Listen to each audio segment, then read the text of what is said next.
What's up guys, Saiyan Legend here, back again with another One Piece Treasure Cruise video, and in today's video we are finally back with the next installment of the Beginner's Guide to OPTC for 2023. I know it's been a very long time since I uploaded the last video, which is like back in January, like in the middle of January is when I uploaded the last video, and I've just been, obviously I've been slacking a bit on getting this content out here for you guys, because I know, for me anyway, this is really important to know about this game, and I just kind of been slacking. That's my fault right there.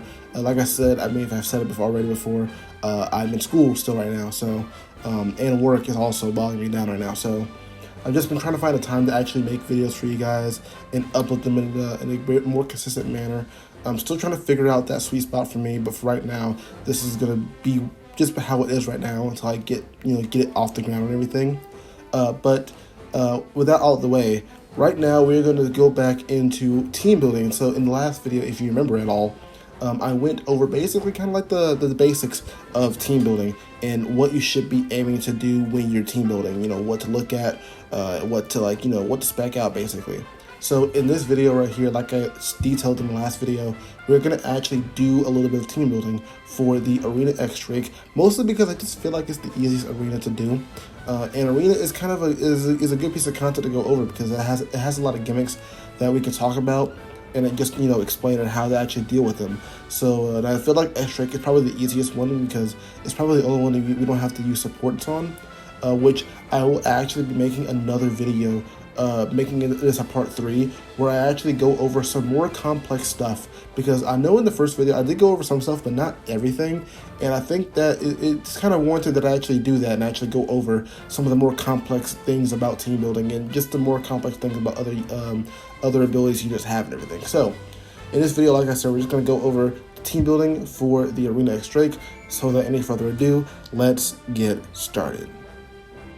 So, okay, just before we actually get into the team building here, if you want to skip this part, you can, but I feel like it's good to actually go over this real fast. So, in team building, what you want to be doing here is just remember, like I said in the first video, reviewing the content before you actually, start building your team and everything, because unlike, story mode and just like the really easy quests, this is not really something you should be just putting your best units on and just trying to run the content like it is. It actually takes time to actually build some of these teams. You got to actually be considerate of what the content is aiming to do in terms of stopping you from actually getting it. So you have to be able to look at the stage gimmicks and look at the boss colors, so you have the right info to actually build your team, because this is like detrimental to team building, because if you don't have the right info, if you don't have like the correct look at the content, then you are going to fail in beating said content, because you're just not going to know what to do. So just make sure that you review your content, go to YouTube videos, go to like certain sites that actually have the content laid out for you guys, so that you can actually know what you're team building for. After that, you're going to have to choose a good captain that is going to be like the best unit to use as your captain, so you can actually beat the piece of content, and you can build the rest of your team around that captain. Or sometimes what I do sometimes is I actually start with the crewmate that's actually going to be the most helpful in the piece of content. So like if something has like 5 different, God forbid that happens, but if something has like 5 different debuffs to your crew, I'm probably going to be going for Christmas Chopper, and I'm not really going to be using it as a captain because I have just Captain Candy as it is. So I'm probably going to be able to build a team around that Chopper, being like either a rainbow team, a side team, or a shooter or cerebral team, and that's just how that works. Sometimes you really can build pieces of teams around certain crewmates, because that crewmate is just a perfect fit for that piece of content. So either way, you'll be able to build a really good team as long as you know what you're doing. But most of the time, you're going to be building it around captains. Now, after you build your team, you're going to want to be picking the right ship for your team, because that's, like it says here, it's just as important as building a team here. Because the ship is going to give you extra boost, basically. So if you're going to run a free spirit team, I wouldn't recommend running like the Dofi ship, because that isn't a boost free spirit, boost driven. So you want to be building your team and your ship basically kind of like side by side. You probably even like throw a ship on there just because it has a certain ability you may need, like the say the, can't think of a ship right now. I want to say it's the whale shark ship. Even though it is a rainbow ship. By the way, if it like boosted for some reason slashers, but it has an ability in it that you actually may need for a piece of content, it's like detrimental. You may even just put it on the team just because it's actually that good. So that's like very rarely the case. You're really gonna be using a ship right with the team and everything, but there are some instances where I have used a ship that didn't boost the team at all, and it still worked out well because that ship's ability was just really, really good. But like I said here, it's like pick the right ship for your team, and it's just as important. And after you build your team and have your ship and everything, play and then replay again that piece of content, so that you can get a better understanding of the content itself and how your team is supposed to handle that content.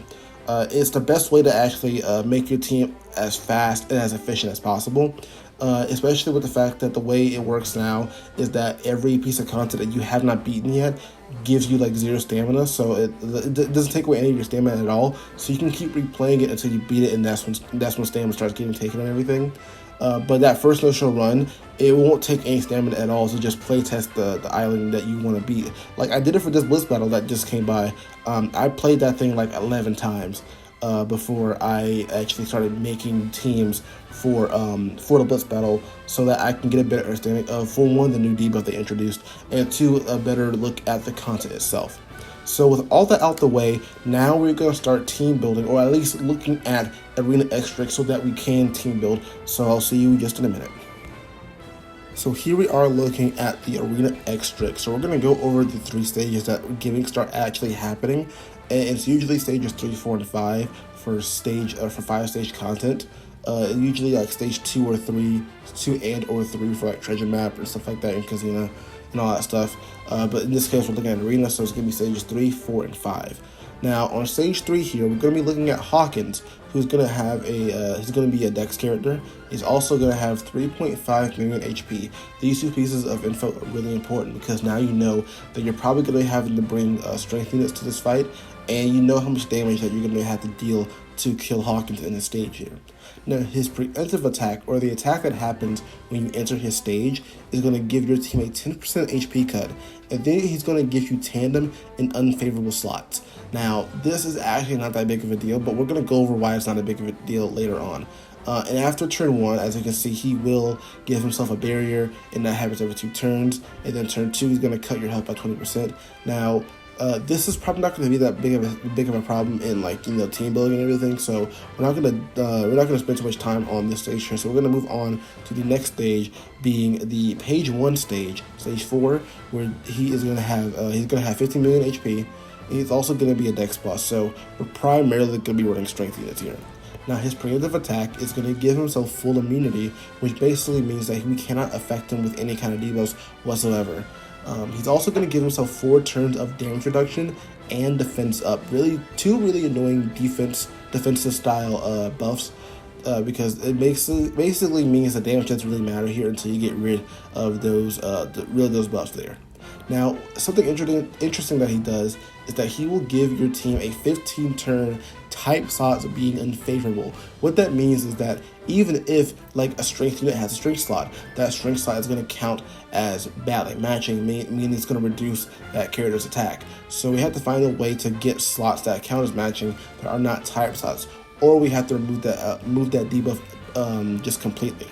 Now, on top of that, he's also going to give us block slots, which, if you don't know how those work, block slots are slots that will stop you from having any kind of like type slot, and they will lower your attack, just like unfavorable slots, but they're a little harder to change because you need a special that specifically says it changes block slots. Now, as you can see here, we're probably not going to be spending too much time on going over like the other turns here because of the fact that we're mainly wanting to beat stages, especially stages 4 and 5 in 1 turn. But as you can see there, turn 1 we get burned, turn 2 we get in-turn damage, and then if you have him below 20%, you get your captains blown away. So obviously we're not going to try to aim for that. We're going to try to build our team to kill this stage in 1 turn. Now, talking about the last stage, stage 5 with X Drake, he is going to be a 50 million HP boss. He's also going to be a Dex boss, so like I said, primarily strength units here. Now, his preemptive attack is going to give himself defense down and poison immunity, so you cannot inflict any of those debuffs to X Drake himself whatsoever. Now, 7 turns of despair is always going to get to the captains, which does go down to 4 turns if you have max sockets, which I do go over in another beginner's guide video. It's also going to give us 4 turns of paralysis, 4 turns of special bind, and 4 turns of attack down, which is a lot of debuffs looking at it like this, but trust me, it's not going to be that big of a deal. Now, what he also does is that he removes any of your beneficial effects and accumulated values. So what that means is basically if you come into the stage with any kind of buff active already, he will take that away. If you come into the stage with some kind of accumulated value like V2 Katakuri where he stores up how much damage that you've taken, X-Drake will also blow that away too and make it 0 basically. So we kind of want to avoid specials that give us buffs that last for too many turns or that store any kind of value at all. Now, one of the bigger things here to look at, as you can see right under the picture there, is that it says interrupt. Now, an interrupt is a gimmick that happens if you activate a certain special. It only activates on specials too, so that's really important, that it only targets specials. So the special that it targets is that if you deal any kind of percent damaging special or a health cut, and if you have any kind of chain locking specials. And what it does is that if you activate any of those kind of specials, he will give your crew a 99% HP cut and 2-turn damage notification, which basically spells the end of your run. So you really don't want to try to bring specials that do any of those things at all. So now that we kind of know what we're looking out for, we're going to actually go over what are the highlight points of this arena so that we can build our team properly. Alright, so some things to take note of here when we're going to be building our team is that we have to deal with the defense up and the damage reduction that happens on stage 4. Those are 2 major buffs that will hinder us from doing any damage, so we have to take care of that as soon as possible. Now, we also can't use type slots because of the the page 1 giving us the debuff that makes type slots unfavorable for the rest of the run. Now, like I said, we either have to make slots that aren't type slots that count as matching, or we have to completely get rid of the debuff. Now, there are several ways you can do this, but there's going to be one way that specifically that I'm going to be using here that's going to actually really beneficial for us here. And then we also have to try to get rid of the block slots. Now, the problem with that is that a lot of specials that change the block slots do change them in the type slots. So we don't want that. We want to try to find a special that doesn't do that whatsoever at all. Now, we have 4 debuffs on the stage 5 to get rid of, being Despair, Paralysis, Special Bind, and Attack Down. These are probably this is like 4 out of the 5 most common debuffs in the game, along with Bind. These are the most annoying debuffs to deal with, but we have a lot of specials that actually deal with 2 or more of these debuffs here. Now, one thing to take a note of is that all the bosses are decks, which is really important because that means that we can really just bring strength units and be solid. We don't have to go out on our way to bring other units just so we can hope to have enough damage to beat one of the bosses because they're a different color. Now, stage 5 does have an interrupt, which I did state in the breakdown there. So we have to try to build our team in a way to not trigger that interrupt. So just starting off, we're going to take care of some of these gimmicks here. So one of the units that I'm actually looking at using as our captain is going to be the V2 Straw Hat Pirates. Now, the reason I say them is that they are actually just a really good beginner unit for a lot of players, and they provide a lot for your crew.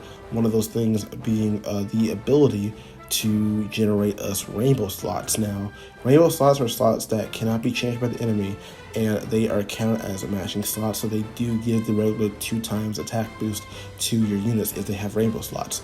Now, the way that he's going to be doing that is he's actually going to be able to change block slots as well into rainbow slots. So when you activate his special, you will be able to not have type slots, and you won't have to deal with the fact that you have block slots and everything. So we actually get rid of 2, we actually just knock down 2 of these notes here, just because of their special here. Now, the other part of their special is actually really important here because it states that if you have 0 or 1 buffs active, then you can essentially have an attack, orb, color affinity, and a chain boost all from their 1 special, which is actually really good because that means we can actually abuse this to where we don't have to bring any other damage dealing specials. We can just use double Straw Hat Crew and be basically just good for the rest of the run after page 1.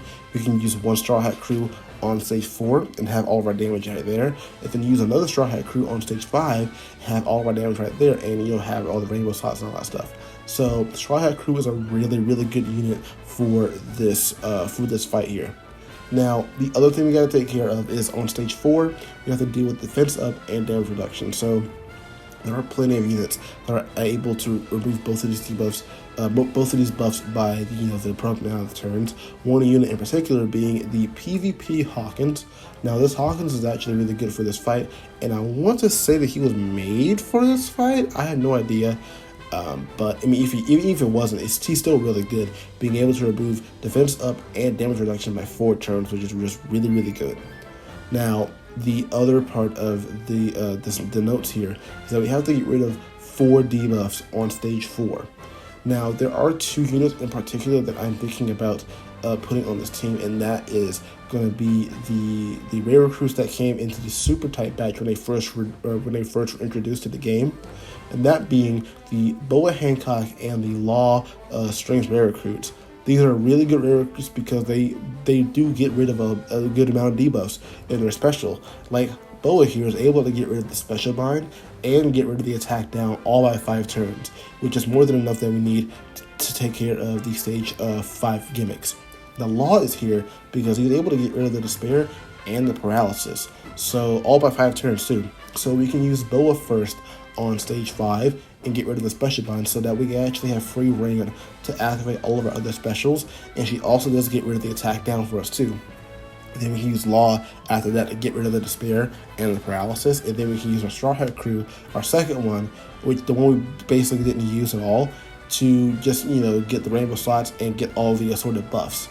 Now, this basically does this right here. This setup right here takes care of everything for the X-Drake arena. The one thing that we probably should take care of though is that on stage 3 we do have to deal with Hawkins there, and like I said, he isn't that big of a deal, and that we're going to talk about it. Now, there's one thing we can do to ensure that we actually beat stage 3 like as fast as possible, and that is to try to get a crewmate that has the ability to make slots beneficial for us. And since we do get unfavorable slots for that stage, and our units are strength units, we preferably want to get a unit that makes quick slots beneficial for our strength units. And one unit that does do that is going to be the Legend Summer Vivi. She has the crewmate ability of making quick slots favorable, beneficial for our team and everything. Now, this doesn't take care of all of it because we also have to make tandem slots favorable for our team too, because he does give us tandem slots as well. And we have a chance of just having a full board of tandem slots. So we actually can bring, since we don't have it yet, a ship. And the one ship I am thinking of is going to be the Oro Jackson ship, because it does have the ability to make our tandem slots beneficial for us. And it does also boost Free Spirit and Slasher, which all of our crew is. So we do get all the buffs from the ship here. So this team is looking pretty solid here, and we're going to go ahead and actually show the video where I do take it on, so that you can understand how this team is going to be working in practice and everything. So I will see you right after that video.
Alright, so that team actually worked out pretty well. We were able to actually beat the X-Rank Arena. We didn't have to really tweak anything here. So that is really what it takes to actually build a team for a piece of content. Now, like I said, we are going to be doing another installment of this just so that we can better understand team building by going over some more complex stuff where I go over stuff like super type, super class, swap abilities, dual units, and all that stuff. So we're going to go over like the full roster of the abilities that we have access to with team building and everything. So really hope you guys enjoyed today's video, and if you did, please leave a like, comment down below, and subscribe. It really helps the channel out, and I will see you guys in the next video.